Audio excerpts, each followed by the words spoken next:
Hello everyone, welcome back again to this particular class of the advance statistics. So guys, स्वागत है आप सभी का एडवांस स्टैटिस्टिक्स के क्लास नंबर तीसरे में। ठीक है, तो पिछले क्लास में हमने एक मस्त बढ़िया सा क्वेश्चन सॉल्व किया था। उसके पिछले क्लास में हमने चालू किया था आपका सब्जेक्ट जिसका नाम है एडवांस स्टैटिस्टिक्स। ठीक है, एडवांस स्टैटिस्टिक्स में मैंने आपको बताया था कि आप मेरे साथ पढ़ रहे हैं टाइम सीरीज एनालिसिस नाम का चैप्टर। टाइम सीरीज एनालिसिस में क्वेश्चन नंबर 1 हमने लास्ट क्लास में कर लिया था। उम्मीद है कि आपने इस क्वेश्चन को एक बार प्रैक्टिस किया होगा, तब जाके आप नेक्स्ट क्लास देख रहे हैं। बराबर है। जिन लोगों ने, फिर से एक बार कहता हूँ, जिन लोगों ने इसके पहले के 2 क्लासेस नहीं देखे हैं वो बच्चे प्लीज़ कृपया जाके क्लासेस को देख लीजिए। बराबर है। उसके बाद हम आपके क्वेश्चन नंबर 2 पे आज चलने वाले हैं।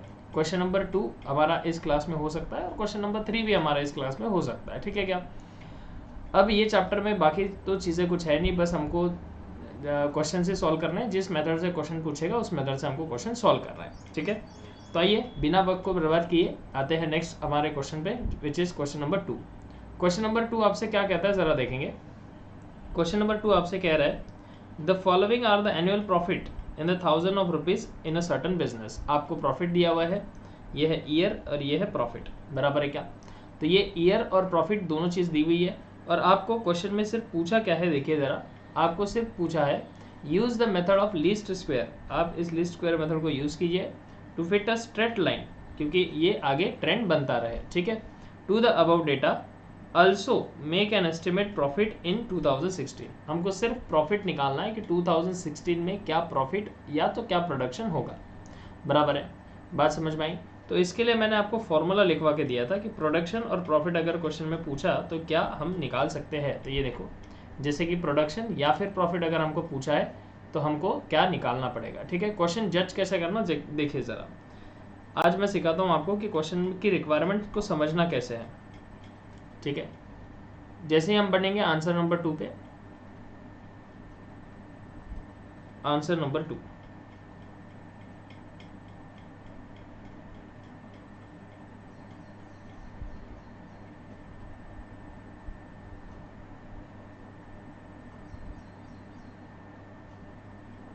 आंसर नंबर 2 में हमको सबसे पहले पूछा क्या है उसने, देखो। सबसे पहले वो बोलता है कि प्रॉफिट निकालो फॉर द पर्टिकुलर ईयर।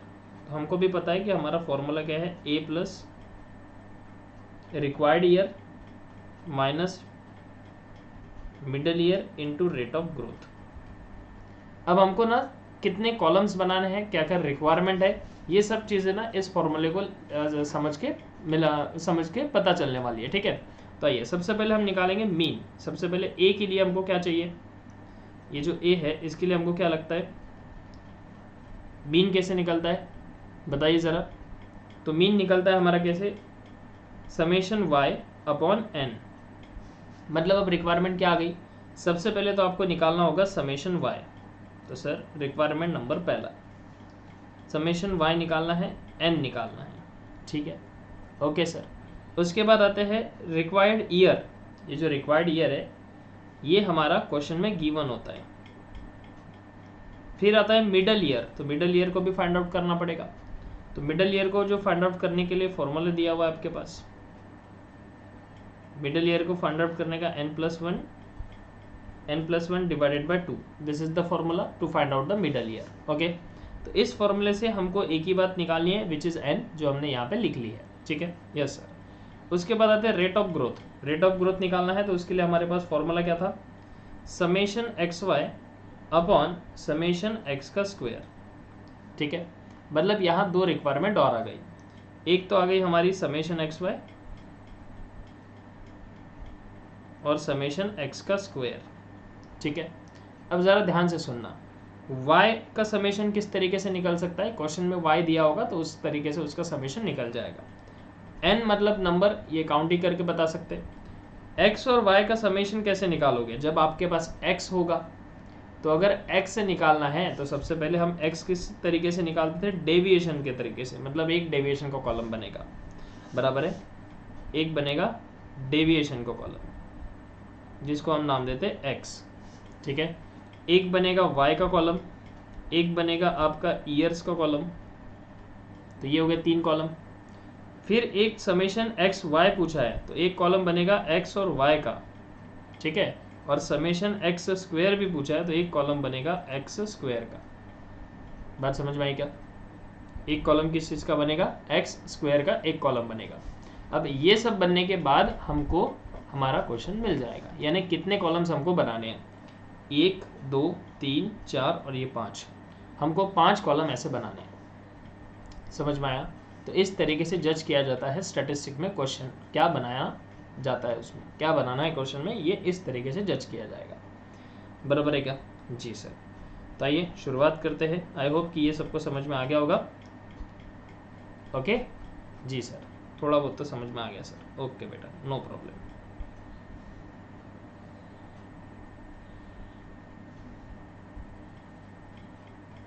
तो हमको 5 इसमें कॉलम बनाने हैं।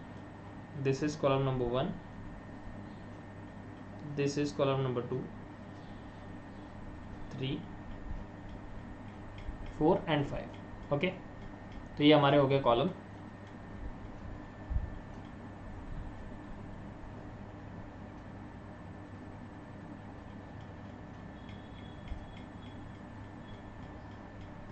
ठीक है जी। तो सबसे पहले यहाँ पे हमको क्या क्या लिखना है? एक काम करते, ये जो लाइन है इसको ऐसा लिख लेते थोड़ा सा। हाँ, अब सही रहेगा। सबसे पहला कॉलम आता है ईयर का। तो क्वेश्चन में आ जाओ, और ईयर कहाँ से शुरू है? देखो 2008 से शुरू हो रहा है 2014 तक, 8 9 10 11 12 13 14। तो आ जाओ, ईयर्स लिख लेंगे। 2008, 2009, 2010, 2011, 2012, 2013, 2014। ठीक है, ये हो गए ईयर्स सारे। ईयर्स के बाद हमको सबसे पहले ये प्रॉफिट भी लिख लेने चाहिए। तो नेक्स्ट जो है हमारा कॉलम आएगा प्रॉफिट का, और ये आएगा वाई का कॉलम। प्रॉफिट के कॉलम को हम क्या नाम देते हैं? वाई। ठीक है, तो जो प्रॉफिट है वो हमारे पास कितना दिया हुआ है?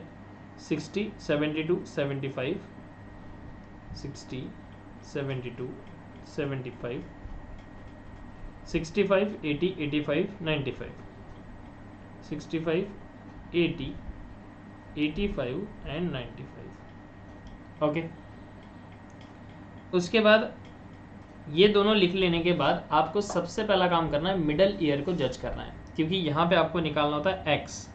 एक्स मतलब क्या होता है? डेविएशन। और डेविएशन किससे निकलता? From year.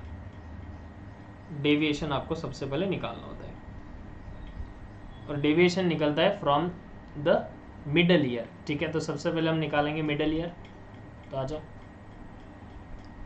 वर्किंग पहला। एक्चुअली ये वर्किंग नहीं है, ये पेपर में भी दिखाना पड़ता है, इसी के ऊपर मार्क्स होते हैं। मिडल ईयर का फॉर्मूला n+1 डिवाइडेड बाय 2। तो हमारे पास नंबर n कितना है? 1 2 3 4 5 6 7, 7 ईयर्स है हमारे पास, तो n = 7 हो जाएगा। तो ये हो जाएगा 7 + 1 divided by 2 which is 8/2 which is 4। मतलब 4th ईयर जो होगा वो हमारा होगा मिडल ईयर।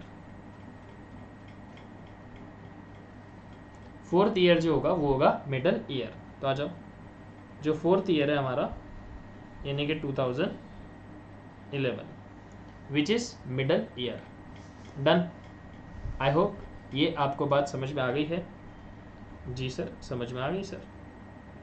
ठीक है जी, अब क्या कर लो? डेविएशन निकाल लो, यानी कि इस 2011 को सभी ईयर्स में से माइनस करना है।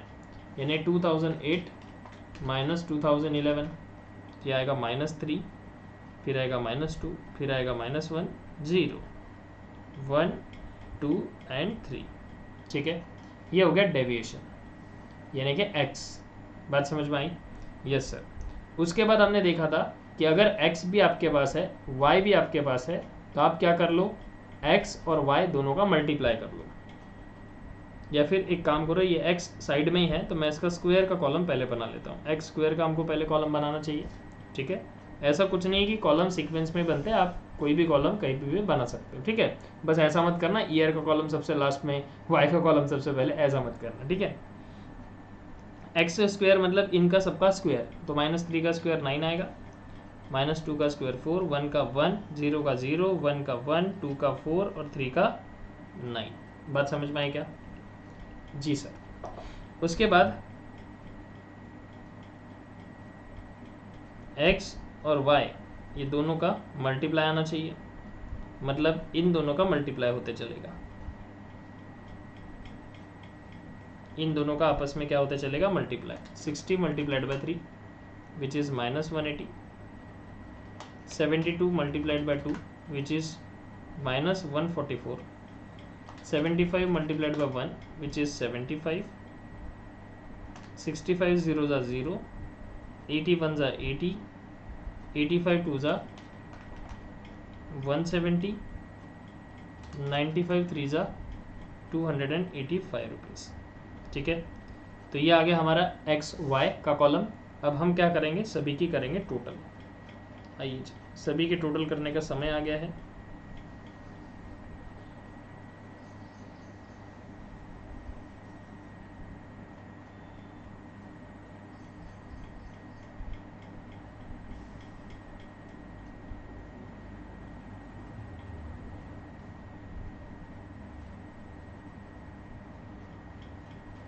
सभी के करेंगे टोटल। सबसे पहले यहाँ n लिख ले, n इज इक्वल टू 7। बाकी इन सब का टोटल करो। समेशन y निकाले, 60 plus 72 plus 75 plus 65 plus 80 plus 85 plus 95 which is 532। Summation x जो आएगा वो 0 आएगा।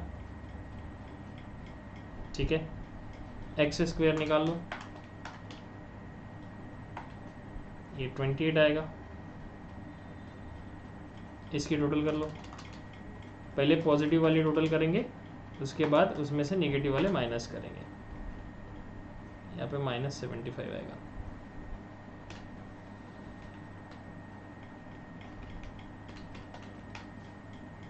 जो आंसर आ रहा है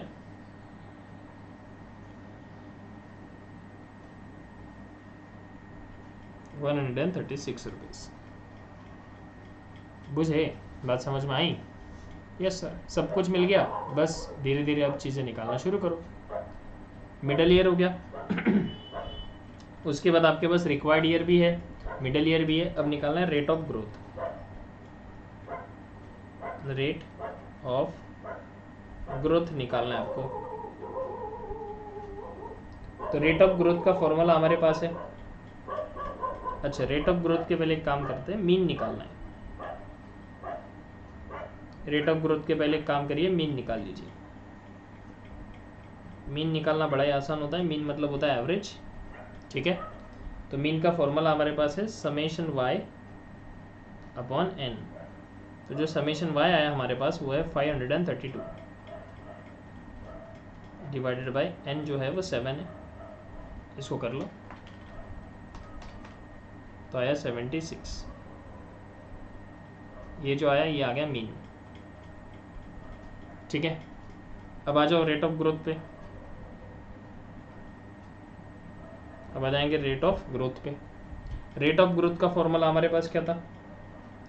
तो rate of growth is equal to summation X Y upon summation X का स्क्वायर। समेशन एक्स वाई हमारे पास कितना है? 136। समेशन एक्स स्क्वायर कितना है? 28। 136 डिवाइडेड बाई 28 तो कितना आ जाएगा? 4.857, यानी कि 4.86 आ रहा है। ठीक है, बात समझ में आई? Yes sir. तो ये जो हो गया ये हमारा रेट ऑफ ग्रोथ हो गया। ठीक है, अब क्या हम इस साल का प्रॉफिट निकाल सकते हैं? बिल्कुल आराम से निकाल सकते हैं। तो आ जाइए, प्रॉफिट फॉर 2060। सो प्रॉफिट हो या प्रोडक्शन हो, एक ही फॉर्मूला मैंने आपको लिख के दिया है, जो कि है A plus required year minus middle year multiplied by rate of growth. A हमारे पास मीन कितना आया हुआ है? तो 76 हमारे पास मीन है, तो 76 is the mean. Required year हमको 2016 का पूछा है, मिडल ईयर 2011 आया हमारे पास। रेट ऑफ ग्रोथ जो है वो है 4.86। तो what is the answer? 76 plus 5 multiplied by 4.86।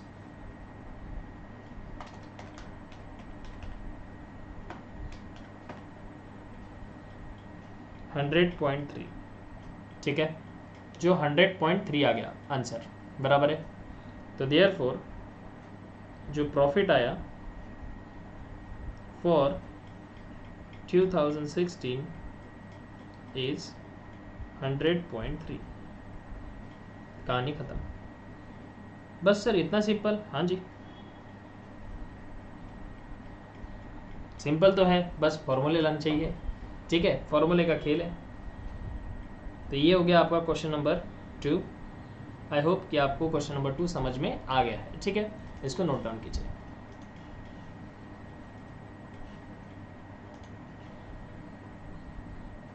फटाफट नोट डाउन करेंगे।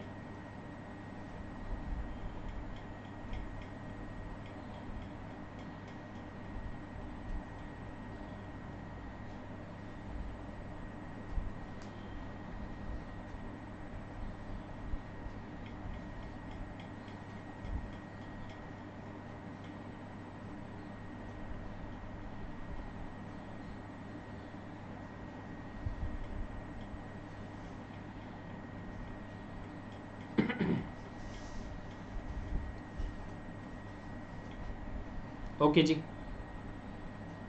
यहाँ तक समझ में आ गया सबको? यहाँ तक समझ में आ गया होगा। तो आइए क्वेश्चन नंबर चलते हैं 3 पे। क्वेश्चन नंबर 3 क्या कह रहा है ज़रा देखेंगे। सर बस क्वेश्चन ही करना है क्या? हाँ क्वेश्चन ही करना है, चैप्टर तो इतना ही है। लीस्ट स्क्वायर मेथड की स्टेप्स लिख के दी, उसमें फॉर्मूले लर्न करो, आंसर निकालो।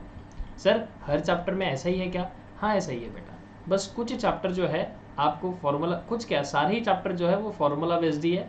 बस फॉर्मूला लर्न करना है, टेक्निक समझनी है, प्रैक्टिस करनी है, आंसर निकालना है, ठीक है। समझ में आया? Yes sir. देखिए क्वेश्चन नंबर 3 में क्या कह रहा है, fit a straight line trend by the method of least square to the following data. अब क्या बोला है यहाँ पे, यहाँ देखो, इसने बोला straight line trend by the method of least square, यानी कि आपको यहाँ पे स्ट्रेट लाइन ट्रेंड पूछा है, यानी कि ट्रेंड लाइन यहाँ पे निकालनी पड़ेगी आपको, ठीक है। और आपको तो पता है ट्रेंड लाइन हम कितने साल के लिए निकालते हैं, जितने ईयर्स का हमारे पास डेटा है उतने ईयर्स की ट्रेंड लाइन हमको निकालनी पड़ती है। बात बराबर है? Yes sir. तो हमारे पास डेटा जो दिया है सर इतने ही साल का है क्या? ना ना, डेटा जो कितने साल का है बेटा, देखिए यहाँ से शुरू हो रहा है 2005 से, यहाँ से शुरू हो रहा है, ये भी हमारे ईयर से और ये भी हमारे ईयर से। हो सर इतने साल का डेटा दिया है? हाँ पूरे 10 साल का, ठीक है। तो पूरे 10 साल का डेटा से हमको क्या क्या निकालना पड़ेगा, ट्रेंड लाइन निकालनी है। अब ट्रेंड लाइन के लिए आ जाओ, फॉर्मूला क्या था देखते, क्या क्या लिख के दिया था आपको फॉर्मूला, ये लो। टेबल तो बनाना ही है, मिडल ईयर तो निकालना ही है, टाइम डेविएशन तो निकालना ही है, स्टेप 3 स्टेप 4 तो निकालना ही है, ठीक है, मीन भी निकालना ही है। अब ट्रेंड लाइन मतलब वाईसी निकालना है। वाईसी के लिए क्या चाहिए, वाईसी के लिए चाहिए टीडी। टीडी मतलब होता है टाइम डेविएशन। वाईसी के लिए क्या चाहिए होता है, टाइम डेविएशन और रेट ऑफ ग्रोथ, ये दो चीज़ें चाहिए। तो ट्रेंड लाइन इससे बनती है। तो ट्रेंड लाइन निकालने के बाद निकलेगी वाईसी। समझ में आया क्या? तो आपको ट्रेंड लाइन पूरी की पूरी निकालनी पड़ेगी। बात समझ में आई? Yes sir. यहाँ पे ट्रेंड लाइन भी निकालने बोला है और लास्ट में उसने क्या कहा है आपसे, अच्छा यहाँ पे कुछ दिया नहीं है, यहाँ पे एक चीज़ लिख लो, नोट कर लो, वो एक्चुअली नोट्स में छूट गया होगा लिखना। यहाँ पे लिख लो, आपको जो फाइंड आउट करने बोला है, estimate the production for the year 2020। 2020 के लिए आपको क्या करना है, प्रोडक्शन फाइंड आउट करना है। समझ में आया क्या? Yes sir. तो ये आपको फाइंड आउट करना है। तो ये हो गया आपका क्वेश्चन नंबर 3, ठीक है। आ जाओ सॉल्व करना शुरू करें। जी सर। मैं ऐसे उम्मीद करके चलता हूँ सभी को स्टेप्स पता है। अगर नहीं पता होगी तो जब आप क्वेश्चन सॉल्व कर रहे हैं मेरे साथ तो आप स्टेप्स सामने रखिए कॉपी में लिखी हुई, ताकि आपको समझ में आ जाए। मैं बार बार यहाँ से आपको स्क्रॉल डाउन करके स्टेप्स पे नहीं लेके जा सकता हूँ ना, क्योंकि स्टेप्स तो आपको लर्न करनी है कि पहली स्टेप्स कौन सी आएंगी, दूसरी स्टेप कौन सी आएंगी, ये तो आपको लर्न करना चाहिए।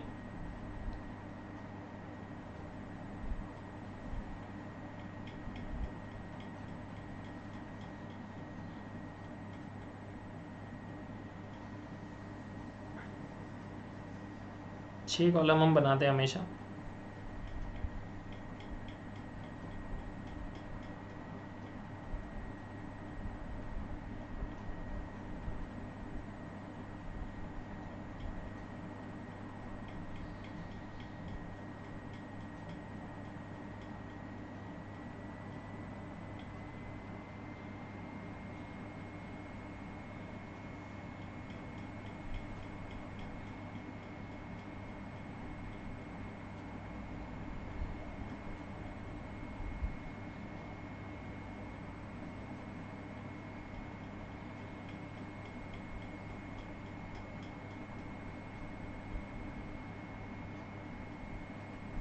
हाँ जी, so this is our table. ये हमारा टेबल है जिसमें हम स्टेप फॉलो करते टाइम सबसे पहले क्या लिखते हैं, ईयर्स। देन हम लिखते हैं प्रॉफिट, जिसका मतलब होता है वाई। ठीक है, तो आ जाओ, सबसे पहले हम लिखेंगे ईयर्स। 2005 से स्टार्ट हो रहा है, 2015 तक जाना है। 2005, 2006, 2007, 2008, 2009, 2010, 2011, 2012, 2013, 2014, 2015. Yes, this is the data of the year. Okay जी सर। अब बात करते हैं मिडल ईयर की। सबसे पहले मिडल ईयर जज कर लूँ। अच्छा सर, इसके पहले ना आप क्या करो, ये लिख लो, टाइम वाई लिख लो, प्रोडक्शन लिख लो, तो ठीक है। क्या क्या दिया है, 17, 20, 19। मैं ये देख के लिख रहा हूँ नोट्स में से, आप भी अपने नोट्स सामने रख के देख के लिखेंगे। जो लिखा है 17, 20, 21, नहीं सॉरी 19 है, 19, 26, 24, 40, 35, 55, 50, 74, 69। यस, ये दो इन्फॉर्मेशन आपको हमेशा लिख के रखनी है अपने, पहले तो क्वेश्चन जब चालू करेंगे तब ये दो इन्फॉर्मेशन आपको हमेशा लिख लेनी है। ठीक है, अब इसके बाद आपको क्या निकालना है, मिडल ईयर निकालना है, क्योंकि आपको डेविएशन निकालना पड़ेगा। तो सबसे पहले हम आएंगे और सॉल्व करेंगे मिडल ईयर।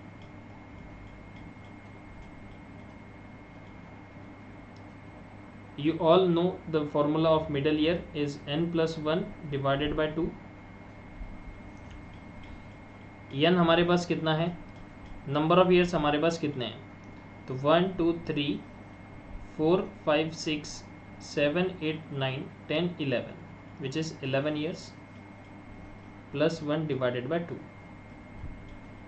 तो 6th year from the top, ऊपर से 6th नंबर का ईयर हमारा हो गया मिडल ईयर। ओके, तो 6 नंबर का ईयर हमारे पास कौन सा है, 1, 2, 3, 4, 5 और ये रहा 6, यानी कि 2010 is the middle year. Okay, अब इस 2010 को सभी ईयर्स में से माइनस करिए, तो जो हमको मिल जाएगा उसे हम कहेंगे डेविएशन, और इसे नाम देंगे x। तो सभी में से इसको माइनस करने के बाद 2010, 2005 में से 2010 हटा दो तो -5 आएगा, -4 आएगा, -3 आएगा, -2, -1, इट इज़ 0, 1, 2, 3, 4 एंड 5। ओके, यहाँ तक ओके है जी सर? ओके है सर, ठीक है जी। अब ये डेविएशन हो गया, तो डेविएशन के बाद हमको क्या निकालना पड़ता है, एक्स का स्क्वायर निकालना होता है। तो आ जाओ, एक्स का स्क्वायर 25 16 9 4 1 0 1 4 9 16 25। ओके, तो ये हो गया इसका स्क्वेयर्स। ठीक है, अब हमको आपस में दोनों x और y की करनी होती है मल्टीप्लाई, तो x और y दोनों का कर लो मल्टीप्लाई। ठीक है, तो x और y का मल्टीप्लाई करेंगे तो इसका और इसका मल्टीप्लाई होगा, इन दो कॉलम्स का मल्टीप्लाई करेंगे। ठीक है, लास्ट तक सारे लोग मल्टीप्लाई मल्टीप्लाई मल्टीप्लाई करते चलो और आंसर जो आएगा वो लिखते चलेंगे। 17 multiplied by 5 which is -85, 20 multiplied by 4 which is -80, 19 multiplied by 3 which is -57, 26 multiplied by 2 which is -52, 24 minus into 1 -24, 0 ज़ा 0, 35 1 ज़ा 35, 55 multiplied by 2 which is 110, 50 multiplied by 3 which is 150, 74 into 4 which is 296, और 69 इंटू 5 विच इज़ 345। ठीक है, ये हो गया x Y का column. अब ये जो लास्ट वाला कॉलम बचा है, ये बचा है ट्रेंड लाइन के लिए। ट्रेंड लाइन मतलब होता है वाई सी निकालना, बात समझ में आई? तो वाई सी निकालना है हमको, उसके लिए फॉर्मूला हमारे पास है। ट्रेंड लाइन निकालने के लिए हमारे पास ऑलरेडी फॉर्मूला है, लेकिन उसके पहले हम बाकी सारी चीज़ें निकाल लेंगे जो अभी तक हमको निकालनी थी। ठीक है, सबसे पहले हमको निकालना होता है मीन, क्योंकि हमको प्रोडक्शन निकालना है 2020 का, तो मीन हम निकालेंगे पहले।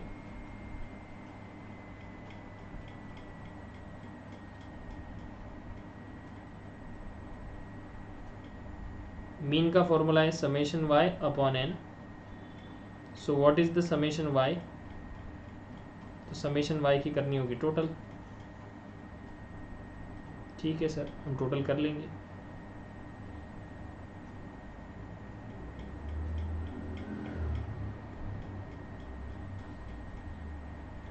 बच्चे कह रहे हैं सर हम टोटल कर लेंगे, करिए, बताइए फिर कितनी आई टोटल।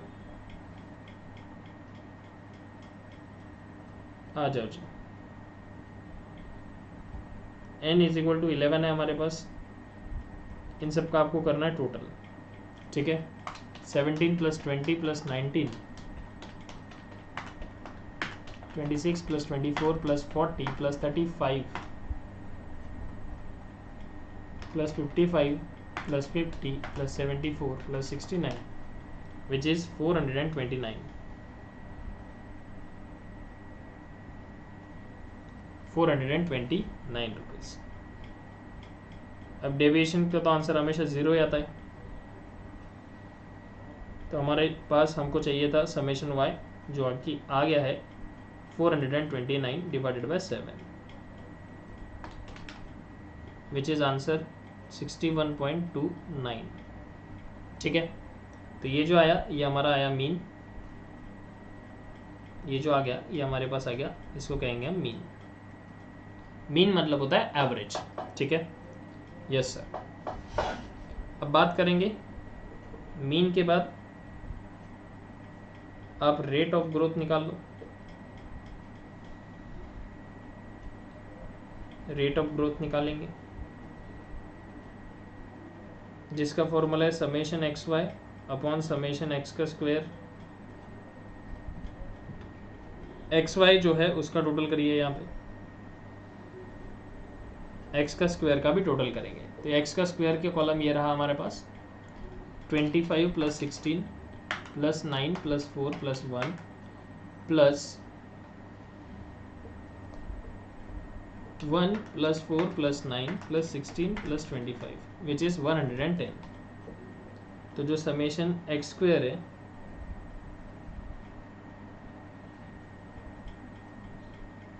वो है 110,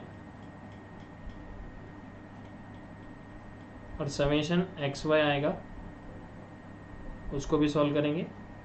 पहले पॉजिटिव वाले 345 plus 296 plus 150 plus 1110 plus 35 minus 24 minus 52 minus 57 minus 80 minus 85 जो आएगा 638। ठीक है, तो ये हो गया आपका X Y, summation X Y भी आ गया, समेशन एक्स स्क्वायर भी आ गया, दोनों को डिवाइड कर दो, रेट ऑफ ग्रोथ आ जाएगा। दोनों को डिवाइड करेंगे, रेट ऑफ ग्रोथ आ जाएगा 638 divided by 110। So after divide जो आंसर आएगा वो आएगा 5.80। This is our rate of growth, this is hour rate of growth. यहाँ तक भी क्लियर है बात सबको? किसी को कोई डाउट नहीं आ रहा है सर? ठीक है, very nice. Rate of growth होने के बाद हम निकाल सकते हैं हमारा प्रॉफिट, जो रिक्वायर्ड प्रॉफिट पूछा था, प्रॉफिट फॉर द ईयर 2020। बताइए 2020 में क्या प्रॉफिट होने वाला है कंपनी को? तो प्रॉफिट हो या प्रोडक्शन हो? अच्छा, प्रोडक्शन पूछा है क्या क्वेश्चन में? यस सर, प्रोडक्शन पूछा है, तो ठीक है, यहाँ प्रोडक्शन लिख लो। प्रॉफिट हो प्रोडक्शन हो, दोनों का फॉर्मूला एक ही है।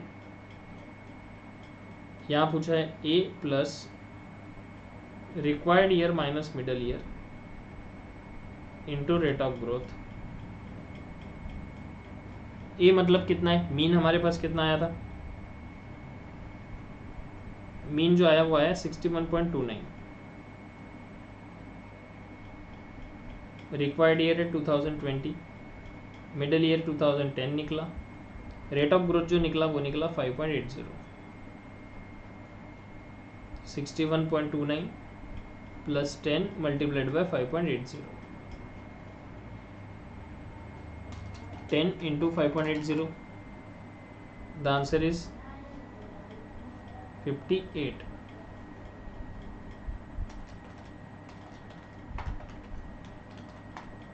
तो जो आंसर आया वो आया 119.29। तो therefore production for the year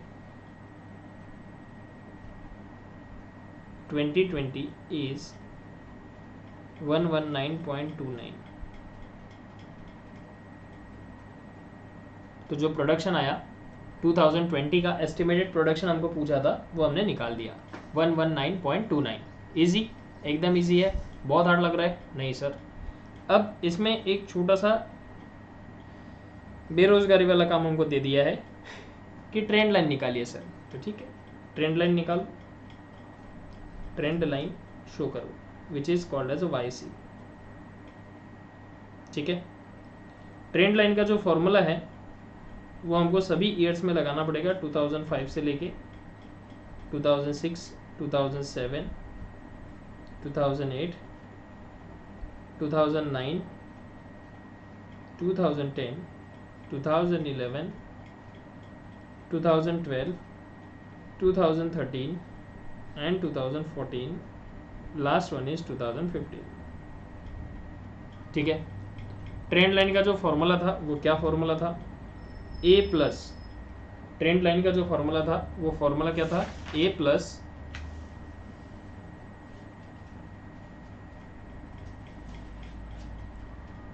simple सा फॉर्मूला था, A plus time deviation into rate of growth, ये फॉर्मूला था। अब हमारे पास सभी इंफॉर्मेशन ऑलरेडी है। जी हाँ सर, इसको यहाँ लिख लेता हूँ मैं।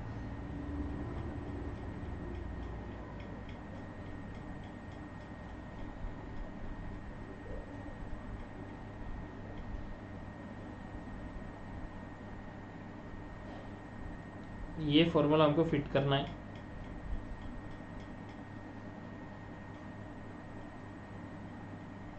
ठीक है जी, A plus time deviation into rate of growth, ये फॉर्मूला लगा लो सभी जगह। हमारे पास जो मीन है वो कितना है? 61.29, 61.29 प्लस टाइम डेविएशन कितना है हमारे पास? तो इस पर्टिकुलर ईयर का टाइम डेविएशन देखना है, 2005 का टाइम डेविएशन, 2005 ये रहा, इसका डेविएशन ये रहा, कितना है -5, ठीक है क्या।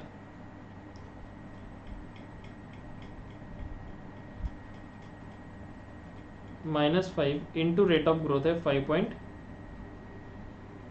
रेट ऑफ ग्रोथ हमारे पास जो था वो कितना था 5.80। इससे आपको ट्रेंड लाइन मिल जाएंगी, निकालिए ज़रा। 5.80 इंटू 5 -61.29, इसको सॉल्व करने के बाद -32.29 आंसर आएगा। ऐसे सभी के ट्रेंड लाइन आपको निकालने हैं, सभी के ट्रेंड लाइन ऐसे निकालने हैं। तो एक एक करके सभी के ट्रेंड लाइन हम निकालना शुरू करते हैं। सारी चीज़ें सही लिखी है क्या हमने, एक बार चेक कर ले। बिल्कुल सर।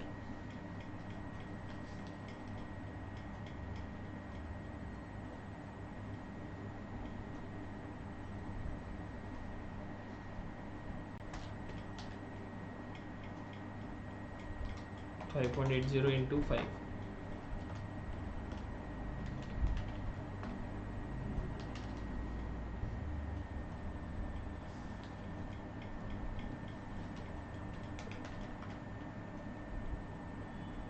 oops 1 सेकेंड ज़रा, यहाँ पे प्लस करना था, प्लस माइनस माइनस होता है, जी हाँ।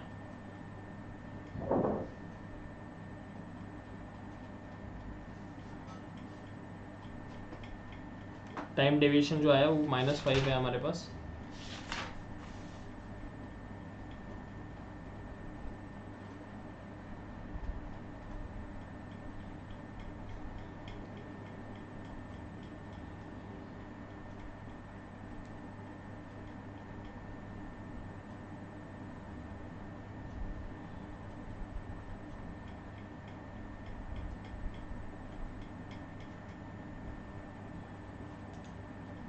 एक सेकंड ज़रा, यहाँ पे हमारी एक मिस्टेक हो गई है, बहुत ही भारी मिस्टेक हुई है, जो कि हमारा मीन है वो गलत हो गया है। क्योंकि ये n जो है मैंने 7 लिया था, ये 7 ना होके 11 आएगा। 429 डिवाइडेड बाई 11, सो जो मीन आएगा हमारा वो आएगा 39। मीन गलत होने से क्या गलत हो गया, हमारा प्रोडक्शन भी गलत हो गया।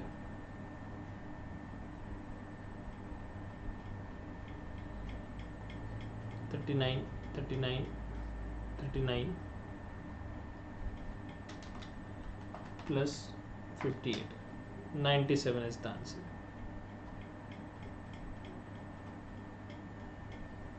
The answer is 97. Okay.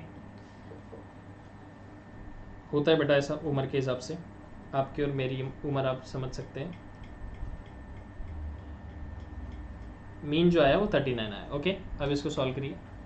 5 into 5.8 which is 29,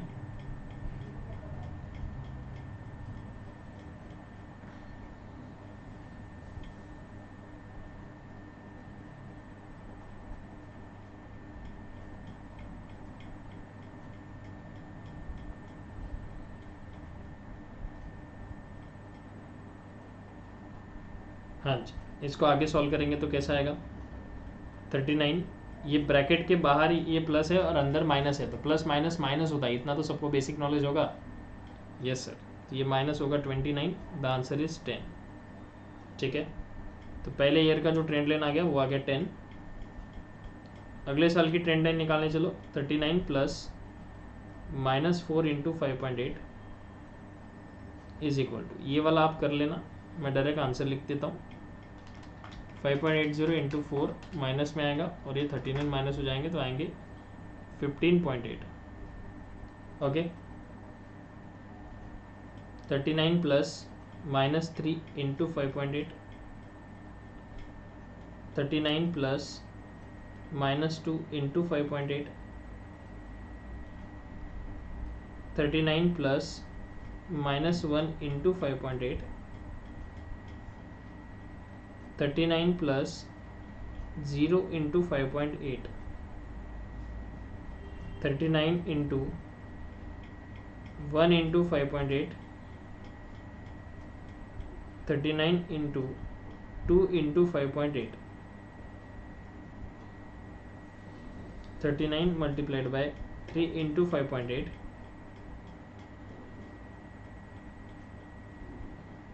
plus की जगह इंटू कब लिखना शुरू कर दिया मैंने,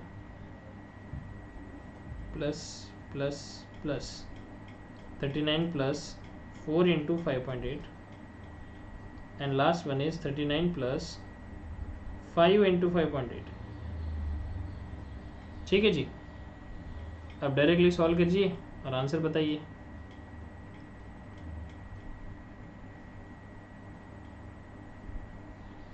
चलिए आंसर निकालना शुरू करें बिंदास। यस सर, 5.80 इंटू 3 माइनस में आएगा और माइनस होगा उसमें से 39, तो जो आंसर आ रहा है वो आ रहा है 21.6।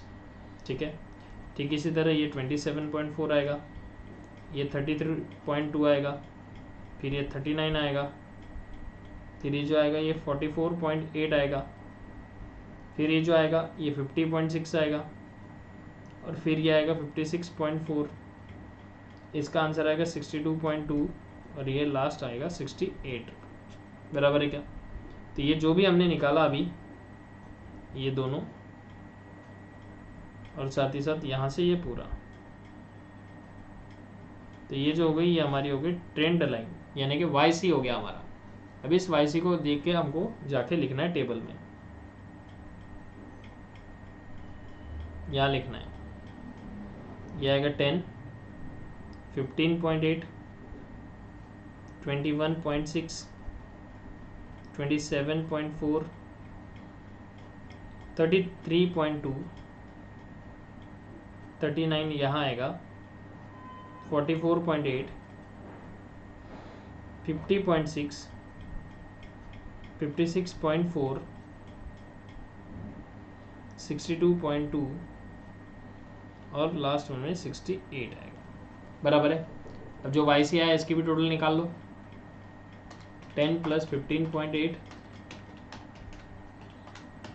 Plus 21.6 plus 27.4 plus 33.2 plus 39 plus 44.8 plus 50.6 plus 56.4 plus 62.2 plus 68। तो जो आंसर आ रहा है वो आ रहा है summation YC is equal to 429। अब यहाँ पे हमको कुछ ऐसा प्रूफ वगैरह करने नहीं बोला है, लेकिन फिर भी देख लो Y और YC जो आ रहा है वो सेम ही आ रहा है। बराबर है क्या सर? ये सेम क्यों आता है? सिंपल है ना रे, देखो पिछले 11 साल में जो प्रोडक्शन है वो एक्चुअल आपको पता है इतना आ रहा है 429, और मेथड के हिसाब से निकालेंगे तो प्रोडक्शन तो उतना ही आएगा ना 429, बस हर साल उसमें कुछ वेरिएशंस होते हैं। क्योंकि ये जो YC निकाला हुआ है ये मेथड के थ्रू निकाला है, यानी कि जो स्टैटिस्टिकल्स पर्सन यानी कि जो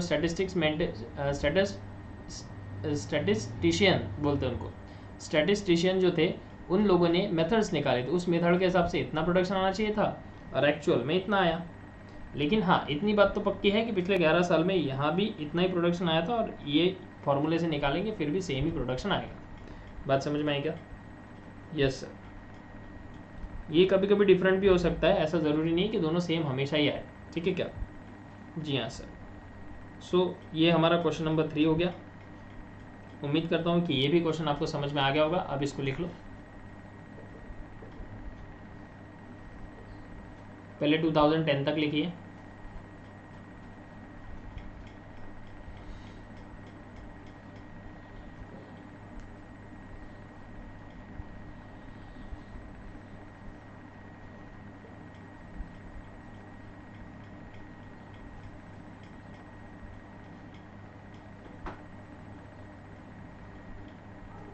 ये इंपॉर्टेंट है, ट्रेंड लाइन कैसे निकालते हैं। सर ये ऐसी वर्किंग दिखानी पड़ती है क्या? बिल्कुल बेटा, विदाउट वर्किंग आप नहीं कर सकते कुछ। मैं तो चाहता हूँ कि जहाँ आपको वर्किंग की ज़रूरत नहीं लगती ना, वहाँ पे भी वर्किंग लिख के आओ पेपर में, ताकि एग्जामिनर को मार्क्स कट करने का मौका ही ना मिले। बात समझ में आई क्या? जी सर।